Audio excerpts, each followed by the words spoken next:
Kumusta po kayo? Bago po ang lahat, first things first.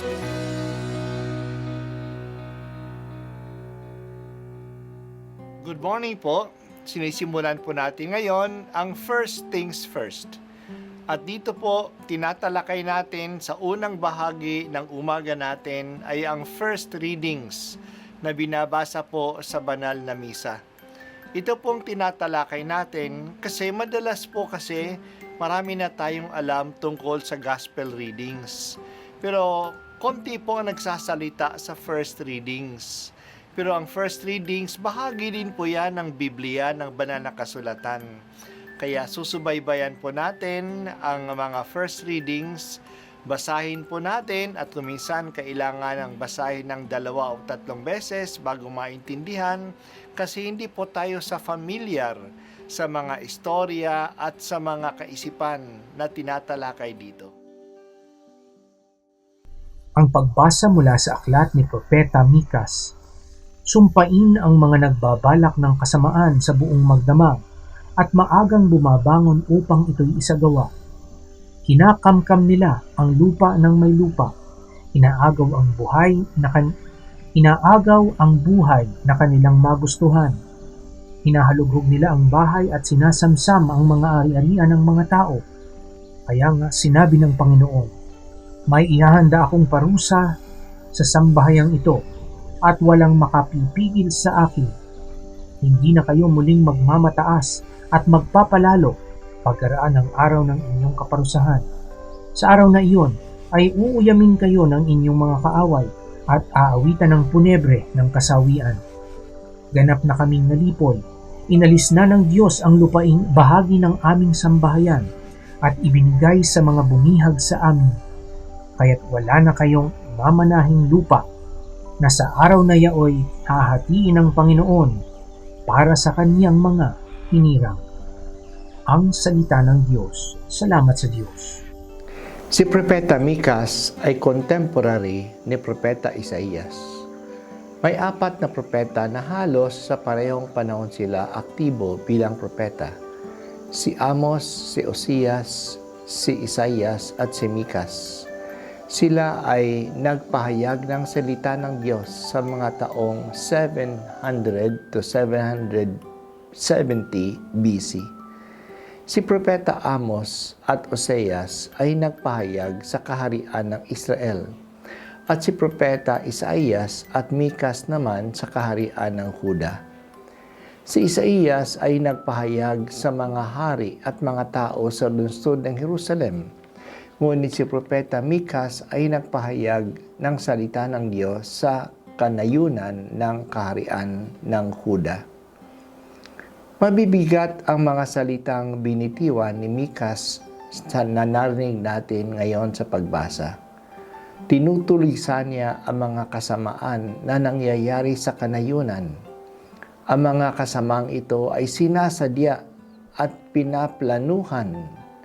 Sa gabi, bumabalak ang mga tao ng pang-aapi at pagdating na umaga, agad nila ito ginagawa.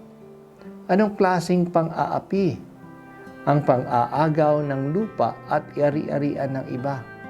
Inaagaw nila ang lupa at bahay na nagugustuhan nila. Kapag ang isang tao ay mangungutang at magbibigay ng sangla o collateral sa kanyang uutangin, ayon sa batas ng Israel, huwag dapat pumasok sa bahay niya ang pinagkakautangan. Magstay siya sa labas at magantay kung ano ang ibibigay ng nangungutang na isasangla niya. Hindi nila ito ginagawa. Sila ang pumapasok sa bahay at hinahalughog ito at kinukuha ang magugustuhan nila. Talagang nang-aapi sila. Dahil sa mga kasalanang ito, darating ang parusa ng Diyos. Hindi naman hahayaan ng Diyos ang pagkilos ng masasama. Pananagutin niya ang mga ito sa pamamagitan ng parusa. Kinukuha nila ang lupa ng mga maliliit na tao. Darating ang mga kaaway at kukunin din ang lupain sa kanila ng mga kaaway. Matatalo sila sa digmaan at ipapatapon sila sa malalayong lugar at ang lupain nila ay mapapapunta sa mga dayuhan. Kung ano ang ginagawa natin sa iba, ay gagawin din yan sa atin. Ang lupain at mga ari-arian na kinamkam natin ay mawawala din sa atin. Ang pagsasamsam ng lupa ay nangyayari din sa atin ngayon. Yan ay nangyayari sa mga lupain ng mga katutubo at lupain ng mga maliliit na mga mangingisda at magsasaka. Iba naman ang sense of ownership ng mga katutubo. Hindi individual ownership kundi communitarian. Ang tingin ng bawat isa sa mga katutubo ay hindi sila ang may-ari, kundi tagapangalaga lamang. Kaya wala silang hawak na mga titulo. Ang lupaing ninuno nila ay ikinukuha ng malalaking kumpanya ngayon, tulad ng mga may-ari ng malalaking plantasyon, ng mga nagmimina, ng mga pumuputol ng kahoy, mga loggers, ng mga nagpapatayo ng mga resorts, at ganun din ng mga housing projects. Ito ay malalaking mga kumpanya na may mga abogado at may koneksyon sa pamahalaan. Pinagsasamantalahan nila at dinadaya ang mga katutubo na madalas ay hindi naman alam ang ating kalakaran.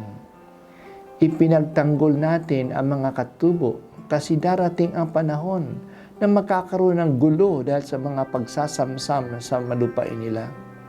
Ipagtatanggol ng Diyos ang maliliit na tao at parurusahan ang mga mang-aapi.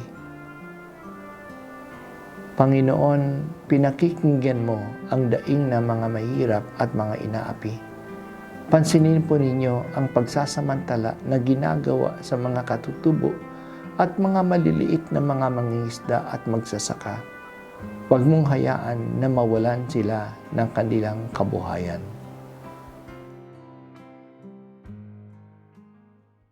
At ako po ay si Bishop Broderick Pabilio dito sa First Things First.